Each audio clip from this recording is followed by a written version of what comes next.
जी बिस्मिल्लाहिर्रहमानिर्रहीम। स्टूडेंट्स, आज हमारा जो 10th का नेक्स्ट चैप्टर है उसकी हम बात करते हैं ज्योमेट्रिक ऑप्टिक्स के बारे में। इसमें सबसे पहले हमारे पास ये होगा कि रिफ्लेक्शन ऑफ लाइट। हम लाइट के बारे में पढ़ेंगे, रिफ्लेक्शन ऑफ लाइट है, लॉज ऑफ रिफ्लेक्शंस है और टाइप्स ऑफ रिफ्लेक्शंस है। इनको पढ़ने से पहले हम लाइट को पढ़ते हैं कि what is a light. That's very important. इसका हमें पता होना चाहिए कि व्हाट इज लाइट, कि लाइट है क्या। Basically light is the form of energy. That's very important point कि लाइट जो है वो एनर्जी की एक शक्ल है। सेकेंडली ये है कि 1700 ईस्वी से पहले जो है लाइट की जो है ये माना जाता था कि light acting as a wave. उसके बाद डिफरेंट साइंटिस्ट है, मैं आपको नाम बताता चलो थोड़ी हिस्ट्री के बारे में। न्यूटोनियंस लॉ, न्यूटन ने इसके ऊपर वर्क किया, मैक्सवेल ने किया, प्लैंक्स ने किया। प्लैंक्स जो था ना उसने आकर 1900 में ऑब्जर्व किया कि जो लाइट है ये पार्टिकल नेचर है। दैट्स वेरी इंपॉर्टेंट कि लाइट के अंदर ज़रात होते हैं, पार्टिकल्स होते हैं। अब वो जो पार्टिकल्स है प्लैंक्स ने उन पार्टिकल्स को फोटॉन का नाम दिया। That's very important. फोटॉन भी आ सकता है। बेसिकली जो फोटॉन है PHOTON, फोटॉन जो है ये यूनिट है किसकी, लाइट की यूनिट है। और फोटॉन को क्या कहेंगे हम, photon these are called the packets of energy, कि ये एनर्जी के पैकेट्स कहलाते हैं जिनको फोटॉन का उसने नाम दिया था। और किसने दिया था, मैक्सवेल ने 1900 में दिया था। अब लाइट क्या होती है, जैसे मैं पहले बता चुका हूं, it is the form of energy. और लाइट स्ट्रेट लाइन में जो है ये ट्रैवल करती है।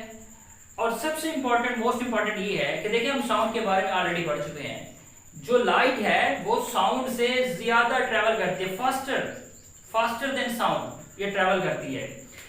अब हमारे पास ये है कि हमने ये पढ़ा था कि sound is acting as a mechanical wave. और जो मैकेनिकल वेव थी हमने ये पढ़ा था कि जो मैकेनिकल वेव होती है उनके गुजरने के लिए किसी मीडियम की जरूरत होती है, लेकिन लाइट के गुजरने के लिए भी किसी मीडियम की जरूरत नहीं होती, ये वैक्यूम में भी ट्रैवल करती हैं।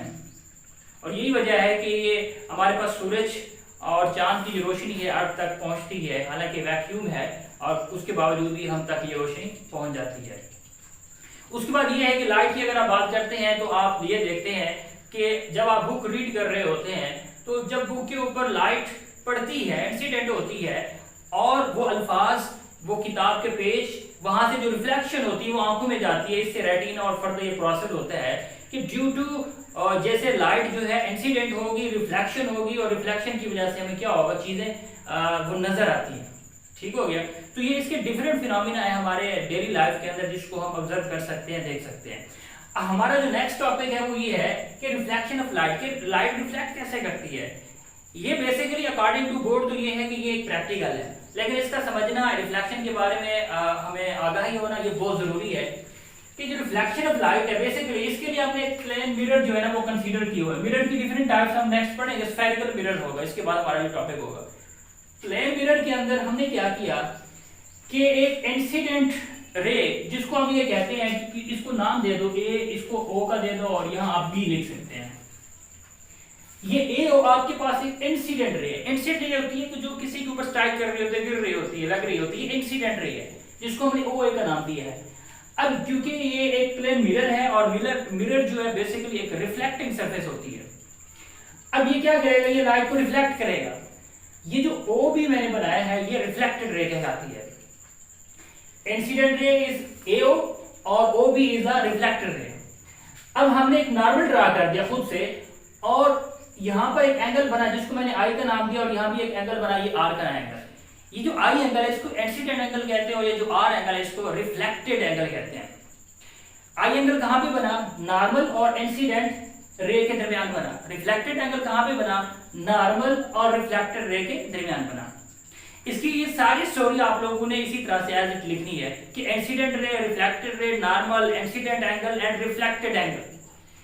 अब इसके बाद हमने ये देखा है कि रिफ्लेक्शन हुई क्या है, इसको प्रॉपर डिफाइन कैसे करेंगे। रिफ्लेक्शन बेसिकली ये होती है कि जब when a light is incident on any reflecting medium then it turns back to the first medium, या bounces back toward the first medium, it is called the reflection of the light।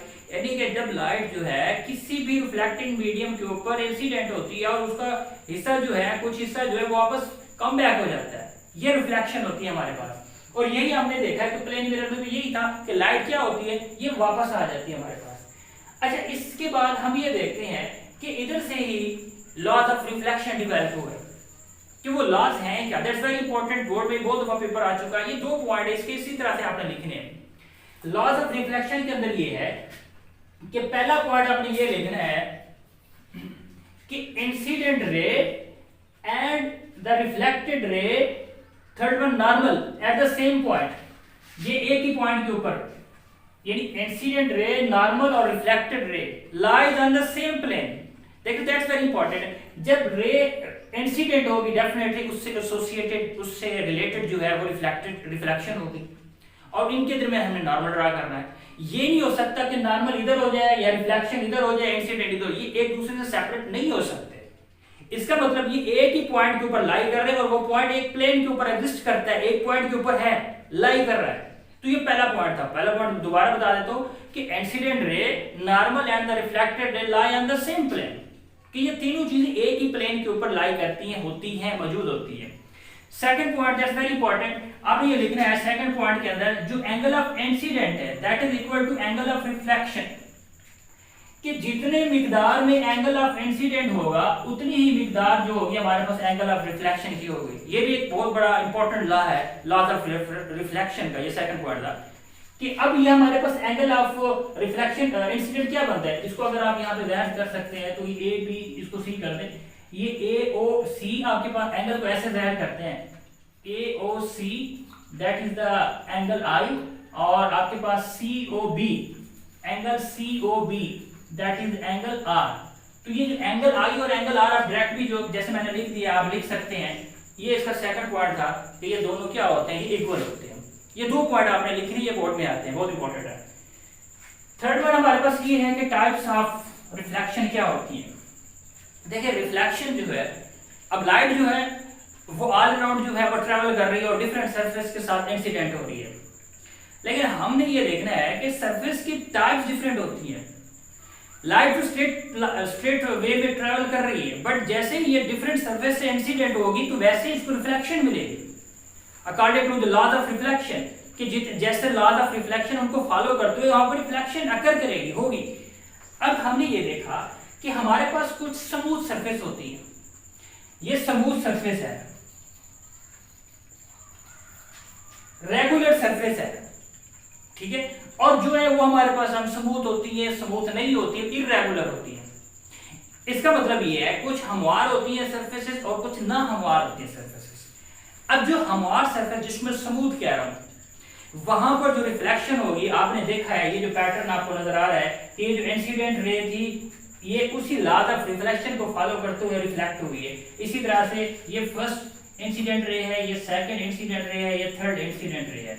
इसी तरह से इसी से related जो है proper तरीके के साथ angle of incident, angle of reflection दोनों बराबर है। आपको एक पैटर्न नजर आ रहा है, इसको कहते हैं रेगुलर पैटर्न है आपके पास, ये एक रेगुलर फॉर्म है आपके पास, रेगुलर। तो इसी को रेगुलर आप रिफ्लेक्शन भी कहेंगे, regular reflection.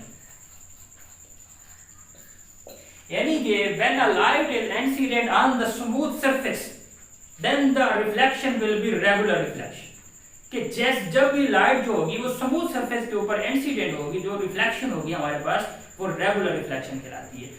At the other side अगर आप देखते हैं कि आपके पास सरफेस स्मूथ नहीं है, ना हमवार सरफेस है जिसमें जिग जैग पाथ है, आप नजर आ रहे हैं, कुछ मैंने यहाँ पे आपको ड्रा करके दिखाए हैं। अब इधर भी आपके पास लॉज ऑफ रिफ्लेक्शन जो होगा वो लाइट फॉलो करेगी, क्योंकि लाइट ने लॉज ऑफ रिफ्लेक्शन को फॉलो करके ही रिफ्लेक्शन के फिनोमिना को अकर करना है। Without laws of reflection light जो है ना वो रिफ्लेक्ट नहीं होती। अब ये स्मूथ नहीं है, अनस्मूथ सरफेस है हमारे पास। अब हमने ये देखा उसी तरह से ये फर्स्ट रे थी हमारे पास, ये सेकंड रे थी, और ये आपके पास जो है ये थर्ड रे है।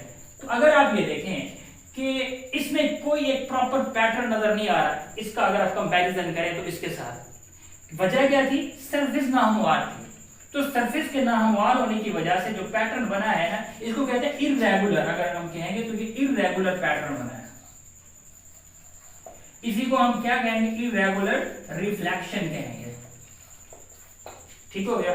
तो प्रॉब्लम क्या था, रिफ्लेक्शन तो हो रही है, हर जगह हो रही है, लाइट टकरा रही है।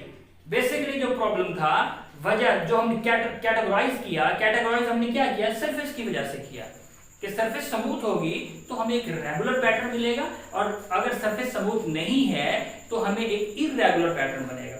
तो इस तरह से रिफ्लेक्शन की दो टाइप्स हो जाती है हमारे पास। एक को हमने रेगुलर रिफ्लेक्शन कहा है जो स्मूथ सरफेस से टकरा रही है, और एक को हमने इरेगुलर रिफ्लेक्शन का नाम दिया है जो कि स्मूथ सरफेस से नहीं टकरा रही। तो ठीक हो गया, ये हमारे पास रिफ्लेक्शन की टाइप्स में जाता है। इसके अलावा एक स्फेरिकल सरफेस भी होती है, उसमें भी आप ये देख सकते हैं कि स्फेरिकल रिफ्लेक्शन जो है ना, ये स्फेरिकल मिरर में हम ये इसको डिटेल के साथ पढ़ेंगे। तो ये हमारा लाइट के बारे में था, इंट्रो मैंने आपको करवाया लाइट का, उसके लॉज, उसकी रिफ्लेक्शंस और उसकी टाइप्स के बारे में आपको बताया है। उम्मीद करता हूँ कि आप इसको याद करेंगे, और इंशाल्लाह हम कल जो है वो नेक्स्ट टॉपिक पढ़ेंगे। बहुत शुक्रिया, अपना बहुत ख्याल रखिए, अल्लाह हाफिज़।